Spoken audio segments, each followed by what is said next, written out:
आपदामपहर्तारं दातारं सर्वसंपदां लोकाभिरामं श्रीरामं भूयो भूयो नमाम्यहम्।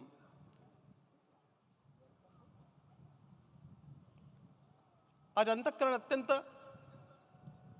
उल्लास से, समाधान से और कृतज्ञता से भरा हुआ है। हमारा संपूर्ण राष्ट्र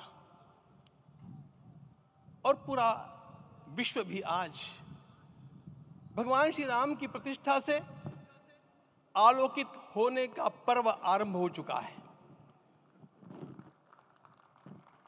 यह केवल एक मंदिर में एक मूर्ति की प्रतिष्ठा नहीं है, यह इस देश की अस्मिता, इस देश का स्वाभिमान और इस देश का आत्मविश्वास, इसकी प्रतीक्षा है। 500 वर्षों की प्रतीक्षा के पश्चात यह संभव हो सका।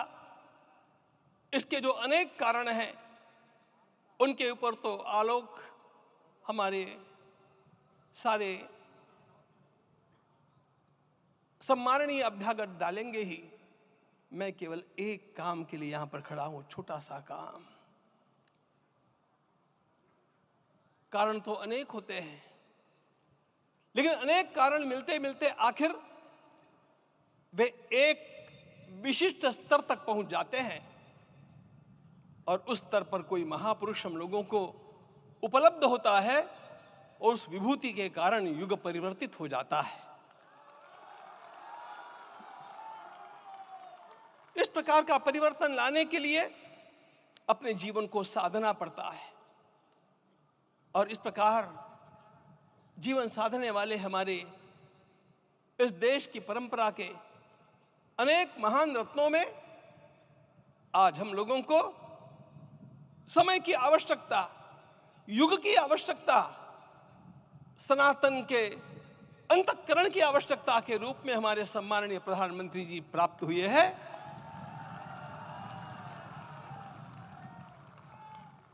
यह केवल इस देश का नहीं, यह संपूर्ण विश्व का सौभाग्य है कि आज एक ऐसा राजदर्शी हम लोगों को प्राप्त हुआ।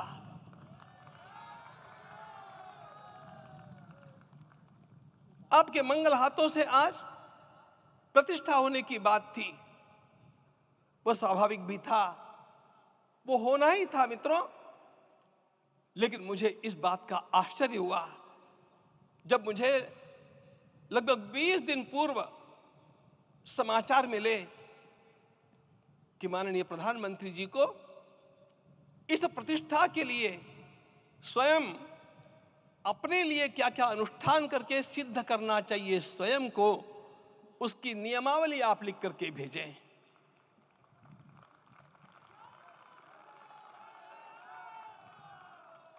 जिस प्रकार का हमारे देश का राजनीतिक माहौल है, कोई भी आकर के किसी भी समय कुछ भी कर्म करके चला जाता है, वो उद्घाटन हो, चाहे पौधारोपण हो, चाहे कुछ भी हो, लेकिन उसके लिए मैं अपने को सिद्ध करूं, इस प्रकार की भावना कहां होती है?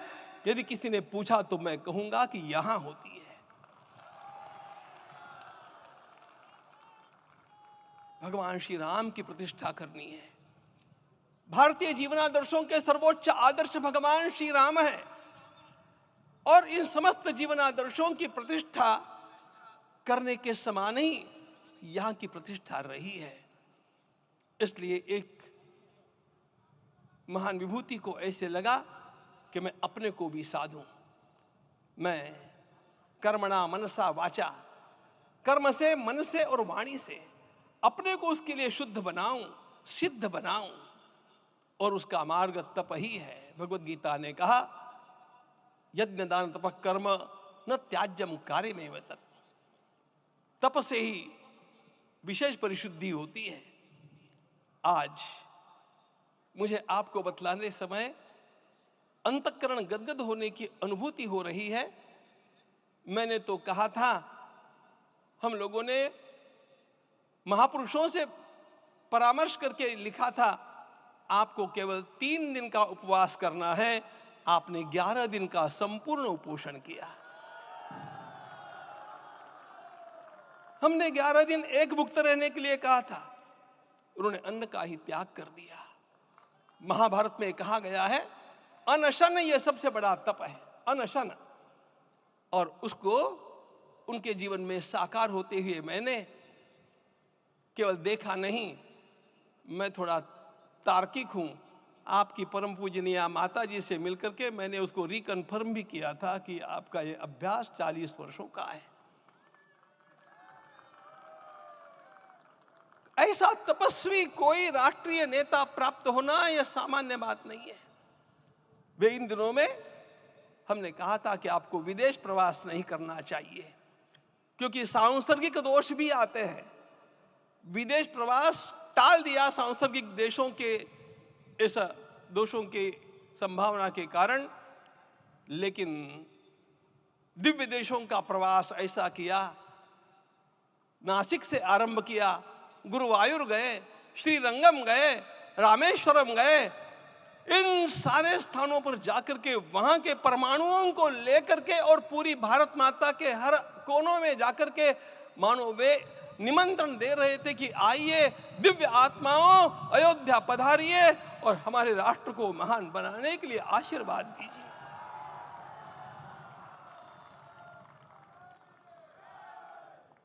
हमने केवल कहा था 3 दिनों तक आपको भूमि शयन करना चाहिए।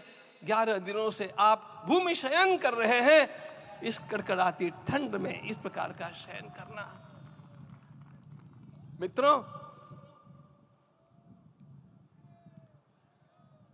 ब्रह्मा जी ने सृष्टि को निर्माण किया। उस समय उन्होंने एक शब्द को सुना था। भारत की संस्कृति का सबसे मूल शब्द है तप, तप इति। हमारे पूज्य गुरुदेव के गुरुदेव परम गुरु कहा करते थे, कांची के परमाचार्य जी महाराज, तपश्चर। मैं जब भी उनसे मिलता था वे कहते थे तपश्चर। आज तप की कमी हो गई है और उस तप को हमने साकार आप में देखा। मुझे इस परंपरा को देखते हुए केवल एक राजा याद आता है जिसमें यह सब कुछ था, और उस राजा का नाम छत्रपति शिवाजी महाराज। छत्रपति शिवाजी महाराज। मित्रों, लोगों को पता नहीं है शायद, वे स्वयं जब मल्लिकार्जुन के दर्शन के लिए श्री शैलम के ऊपर गए, 3 दिन का उपवास किया, 3 दिन शिव मंदिर में रहे, और महाराज ने कहा कि मुझे राज्य नहीं करना है, मुझे संन्यास लेना है, मैं शिव जी की आराधना के लिए जन्मा हूं, मुझे संन्यास लेना है, मुझे वापस मत ले जाइए। इतिहास का वो बड़ा विलक्षण प्रसंग है। उस प्रसंग में उनके सारे ज्येष्ठ मंत्रियों ने उनको समझाया और लौटा करके लाया कि यह भी आपका कार्य भगवत सेवा ही है। आज हम लोगों को उसी प्रकार के एक महापुरुष ऐसे प्राप्त हुए हैं जिसको भगवती जगदम्बा ने स्वयं हिमालय से लौटा करके भेज दिया कि जाओ भारत माता की सेवा करो। तुम्हें भारत माता की सेवा करनी है।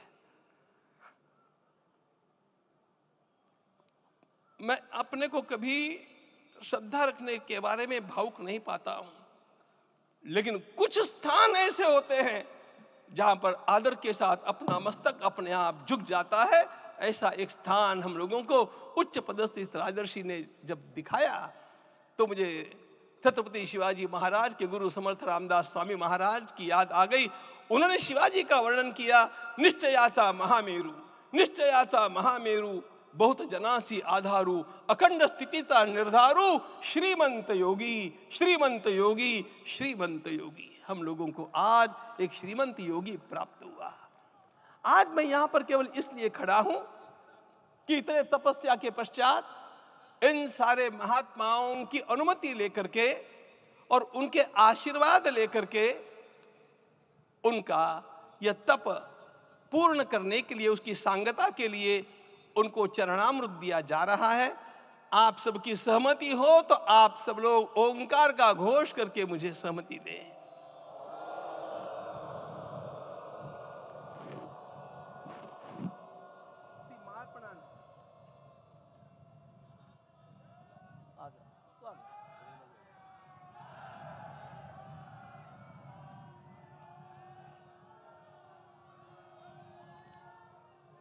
अपना उपवास पूर्ण कर रहे हैं माननीय प्रधानमंत्री जी। 11 दिवसीय उपवास को वो पूर्ण कर रहे हैं।